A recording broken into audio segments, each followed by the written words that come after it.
Joining us now for World Brief and the review of some of the headlines of today's newspapers from around the world is Adefemi Akinsanya. Good morning. Good morning, Dr. Ruben. Welcome back. So happy to see you. How was your trip? Yeah. I was following your wife's Instagram, I have to say, meticulously, looking at all of the different events you guys went to, all of the pictures you took, the football they played, the visits you made at the University of Maryland. So I'm glad you got some time off and welcome back. We missed you. Well, I mean, the thing about University of Maryland, you know, the lady who is in charge of the department now said, oh, okay, let me look for your record. She put it out in less than 5 minutes. Yes, you see? I was saying, so what happened? 5 minutes, less than 5 minutes. Less than 5 minutes, put your... Today, can we get some people's records? No, that's not what I'm saying. I'm just talking about the efficiency I know. of the American system. And they weren't expecting your arrival. They didn't know you were coming. That being said, I don't know about that. I'm not saying anything. I see where we're going. See how you took us. He's taking it to a different road. Good ones. So your records are there. Good ones. They are. Okay. Well, good morning to you viewers. Let me tell you about what is happening around the world. Now, Rwanda is asking the United Kingdom to pay $63 million for the cancelled asylum deal between the two countries. Now, the move comes after the UK paused some aid payments to Rwanda over its involvement in this war in the Democratic Republic of Congo. Now, Rwanda has often denied backing the M23 rebel group, but has recently become a bit more defensive, saying it's had to take measures to deal with the, quote, existential threat posed by genocidal militia near its borders. Now, if we cast our minds back to July 2024, when Keir Starmer became Prime Minister even, he scrapped the prior Conservative government's controversial asylum plan, under which Rwanda would have been paid to take in the illegal migrants deported from Britain. At that time, Yvette Cooper, who was the new Interior Minister, she said that plan had already cost the British taxpayers $890 million. Now, in a post released on X, Rwanda's government spokesperson Yolanda Makoko said the UK had asked Rwanda to quietly forego the payment based on the trust and good faith existing between our two nations. However, the UK has breached this trust through the unjustified punitive measures to coerce Rwanda into compromising our national security and by the inflammatory and irresponsible comments made in Parliament by Lorne Collins, who is the UK Minister for Africa. We are therefore following up on these funds to which the UK is legally bound.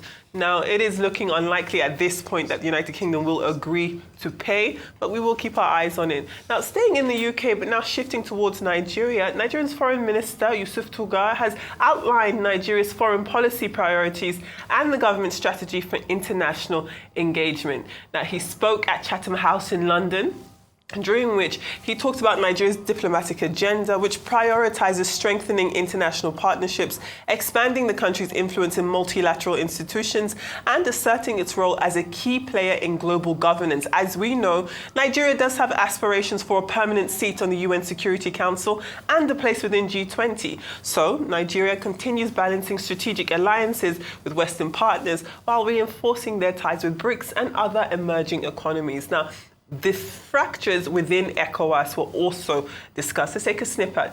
Listen to a snippet of what Minister Tugar had to say.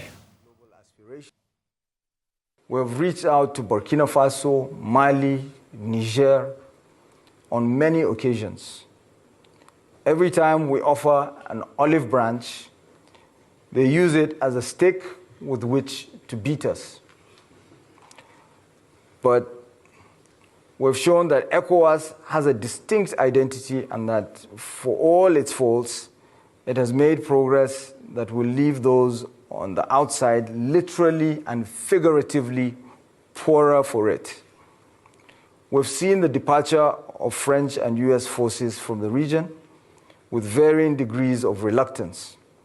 There's no security backstop that we, as Nigeria and the region, will not provide for ourselves. And that may not be a bad thing.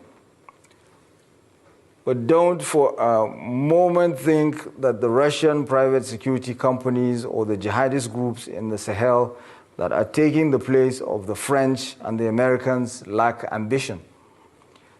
Nigeria is fighting on everyone's front line.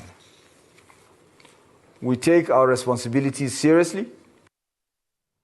Now, the minister did speak at length on stage at Chatham House, and there was a lot that he had to say, of course, about Nigeria's foreign policy objectives, but that bit there, he talked about ECOWAS, the fact that we're celebrating, as you mentioned, Ayo, yesterday, 50 years of the institution, but it's happening at a time of some fractures within the group, and he mentioned that. And he also, almost like he's been listening to Arise News discussions on the World Brief, he talked about how people, especially in West Africa, shouldn't underestimate the ambition of countries and institutions and businesses within the Russian framework and think that they don't have plans beyond what they say they're doing here on the African continent. And if anything, we as Africans should know better because of the years that we've not been in control of our own lands, our own languages, our own resources. So I thought that it'd be a good thing for us to talk about on the World Brief this morning.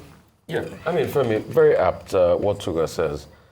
And the truth is, because I'm seeing an increasing wave of a lot of Africans not even understanding the potential danger Russia poses. I'm not saying the West and America, China and the likes, they've done any better. Right. All of them are there for exploitation. But Russia is the way to go? Really? Russia that has also done its bit to exploit? One of their first incursions was the war that was fought on the African continent during the Cold War, where you had liberation fighters across the southern part of Africa. It was a proxy Cold War between the Russians and the Americans. Americans, groups like Heritage Foundation, right-wing groups, were funding other armies. Like Mozambique, the Russia was funding another faction. And afterwards, they've simmered into the African ecosystem with Sudan, where they took, now they are double dealing. At first, they were supporting the RSF, now they're supporting Albania because they want a base.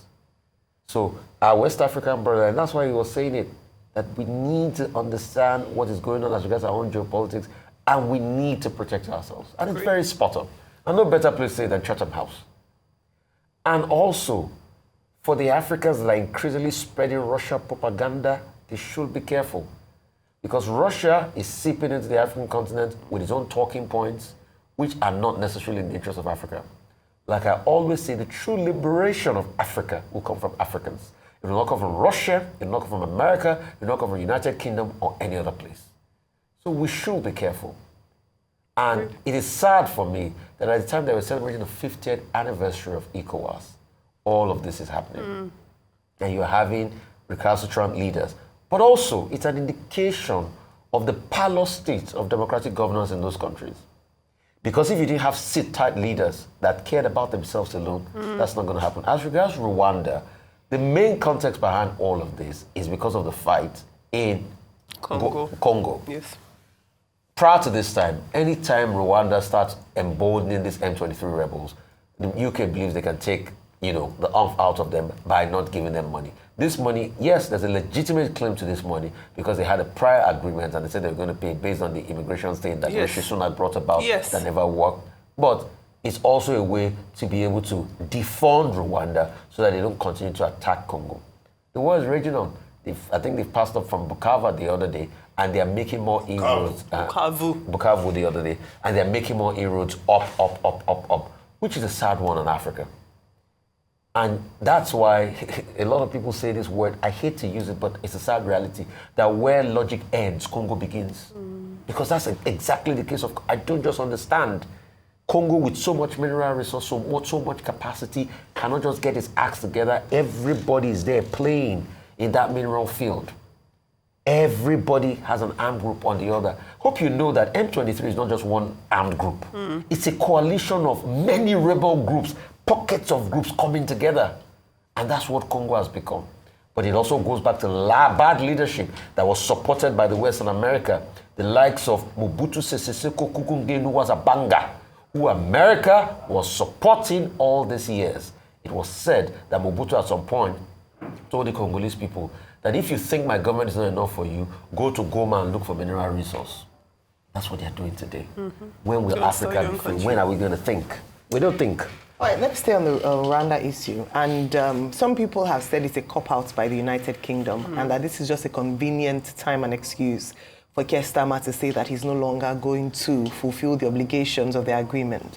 Before M23 emerged and this conflict between Rwanda and Congo happened, the UK had approached Rwanda to sort out diplomatically not paying the balance of what the Conservative Party had promised them under the Rwandan deal.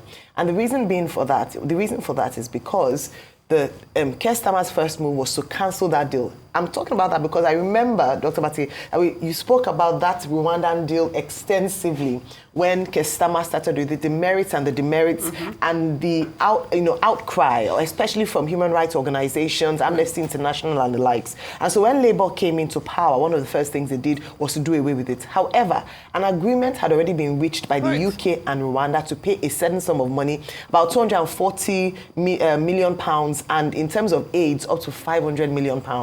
Now, Keir Starmer was saying that it was too expensive, they couldn't afford it, and I'm sure you can understand why. We talked about the UK economy in recent times, and so was trying to back out. So this conflict is just a very great excuse and great opportunity for them to say, okay, you know what, we're not even going to give any money to you. And so you can justify that to a certain extent, but it's also that conflict around also honoring agreements and deals that have been made, even though as a new government you've come to cancel it. And Rwanda saying and insisting that they must pay up. Right.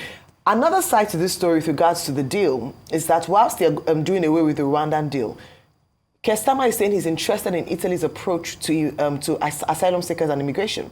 And that is it's quite similar to the Rwandan deal because Italy has a deal with Albania where what the UK would have, the arrangement the UK would have had with Rwanda would be had with Albania. The only difference is that Italy would be more involved. Unlike where Rwanda would take charge of the process when asylum seekers go there. Italy would be very involved and the Italian laws will be obeyed in Albania, and they built resources, infrastructure directly in Albania. He said maybe perhaps that's a better approach, even though the Italian deal is still criticized widely in many quarters. But I just wanted to mention that. Okay, very quickly, let me start with Rwanda because it's a subject under international law. Now, under international law, one of the oldest principles is Article 26 of the Vienna Convention. Article 26 talks about pacta sunt servanda. And the simple meaning of pacta sunt servanda is that agreements are sacrosanct. When states have agreements among themselves, they are legally binding. And that is why the minister from Rwanda is saying, look, the United Kingdom is legally bound to pay the $64 million dollars that it is owing Rwanda. That says, well, that's what Article 26 says. Because you can't have a successful international order if states do not respect agreements. However, the same Vienna Convention, Article 62, talks about when there are circumstances, excruciating, difficult, changing circumstances. On the basis of that, agreements can be reconsidered. Now, that is where the issue of M23 comes in. Now, in July last year, last month, the British government of Keir Starmer says, Rwanda is complicit in the crisis in Eastern Democratic Republic of Congo. And for that reason, they're going to withhold aid to that particular country. So that they can justify it under Article 62. But the thing is about continuity, is about legally binding issues. But if the two states are in disagreement, the place to go is the International Court of Justice, the ICJ, established in 1945. 1945, yeah, I think. Is the body created to, sort out disputes among states. I think that's what the issue is all about. We don't need to take sides. They have a forum to go to. Finally, on the issue of Nigeria that you raised, Minister Yusuf Tuga going to Chatham House, the think tank of the British establishment to which many world leaders have been to. Well, the key thing that Minister Tuga has been talking about is about the priorities of the Tinubu administration, economic diplomacy, looking for investment, getting more friends. But I think that the starting point, let's leave the details of what the minister is saying, is that, look, one, the Tinubu government has spent enough time looking for ambassadors. Our embassies worldwide, they are managed by child d'affaires. We don't have proper structures in place. The ministers, the ambassadors that were recalled, they've been home for more than 1 year. I think it's an urgent assignment to appoint, ambassadors. And those ambassadors should not be jobs for APC, bootleggers. It should be a job for proper career diplomats, majorly, so that we can engage with the world, with confidence. Yes. I think that's very important. And if they are saying they are taking a second look at Nigeria's foreign policy process, I think Professor Akinyemi is now chairman of the NIA. Yeah. Professor Eusa Osage, a proper intellectual, is also in charge there as the Director General. We need to rethink Nigeria's foreign policy process. This argument that Africa is the centerpiece of Nigeria is a dated approach to foreign policy. But that's a more academic thing to talk about. But, we can rethink it, we can rejig it. And President Tinubu has a great opportunity to make more impact on the foreign policy arena. Agreed. And even on this topic of ambassadors, the minister was asked about it and did kind of sidestep being able to give a direct answer about it. So it's very apt that you bring that up, Dr. Rubin. Thank you all for your thoughts. Let's move on to newspapers this morning. As ever, we begin with the front page of This Day. And This Day, as you mentioned at the beginning of the show, it does lead with the Ijaw Youth Council and the Ijaw National Council warning that they will resist any forceful attempt to remove Sim Fubara as governor of Rivers State from office. The INC and the IYC have condemned this recent Supreme Court judgment, which reinstated the Martin Zamoyle-led members of the House of Assembly in the state who had been at loggerheads with the governor, and also it has sacked all elected local government chairmen in the state. Now, this morning's Vanguard also picks up on the story. The groups further, that's the IYC and the INC, they further warn that should those threatening impeachment against Fubara carry out their threats, the youths of Ijaw Nation will be left with no other options than to shut down all the flow stations in the Niger Delta. Now, the Daily Independent leads with a report that says that as of December 2024, President Tinubu's trips abroad have secured $50.8 billion in investment commitments for Nigeria. That's according to the Federal Ministry of Industry, Trade and Investment, who also says Nigeria needs about $50 billion to be stabilized in terms of foreign exchange and other economic valuables. Meanwhile, The Guardian reports that the federal government may have concluded plans to migrate payments for public services from remitter to a new platform. That's the Treasury Management and Revenue Assurance System. This is happening, as the headline says. This could trigger anxiety, seeing as this sudden change comes over a year after the National Assembly launched an inquiry into the operations of remitter over allegations bordering on non-remittance of generated revenues and other issues. To the Daily Trust, which leads with protests by the Arewa Consultative Forum over the killings of northern drivers in the southeast. They're demanding compensation and protection going forward. Daily Trust reporters have also been invited by the DSS over their coverage of this very story.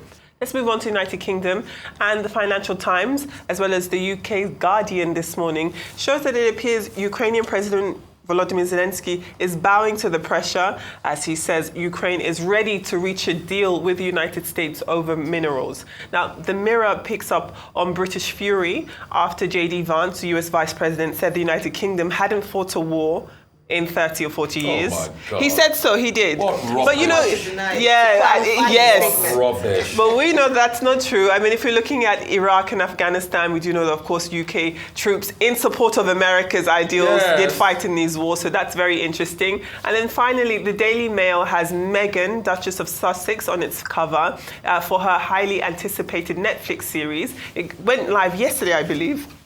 And she shares her hosting tips, of course, tips in the kitchen. And she also shows her stealth wealth, capsule collection wardrobe worth a modest £130,000.